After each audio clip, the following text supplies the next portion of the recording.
Teen taas tällaista, mutta tällä kertaa mä teen piirustusvideoa. Mä oon siis Flora. Tällä kertaa mä teen sulan. Ensin otetaan tehdä tälleen.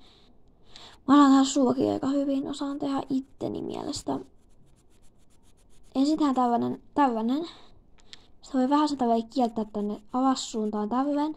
Sitten käy vaan tekemään tällaista liikettä. Hentoa liikettä. Lopuksi voi sitten kumittaa, jos vaikka on vähän väärän kokoinen se.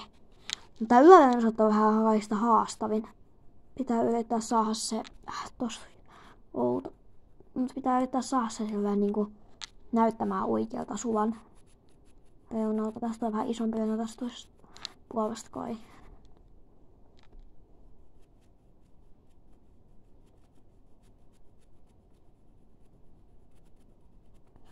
Noin, mutta joo.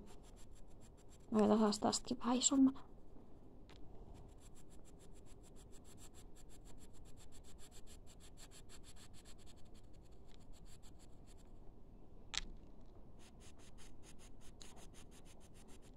Tälleen. Tää näyttää vähän oudolta ehkä. En tiedä. Näyttääkö, koska mun mielestä ei näytä kauheen. Mutta joo. Kirjoittakaa, jos tää näyttää oikealta sulalta.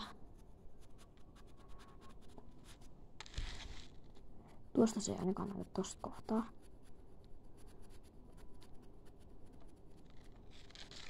Ja sit voitte sillä niinku värjätä sitä, millä värjäättäkin. Mä voisin värjätä tätä vaikka vähän liikatiin. Vaikka vijaltilla. Ota päätä tosta tolleen. Voisin tehdä tästä. Tälleen. Sitten kannattaa myös samalla tummentaa vähän sen alareunaa tosta. Tälleen vähän sen tummentaa. Nyt se näkyy paremmin. Mä en nyt saanut se vähän hyvin tummennettua, mutta kannattaa kuitenkin tummentaa sitä. Jos teette. Mut joo. Heippa! Mä oon siis Flora. Tykkää sitä, tilaa kanavaa. Heippa!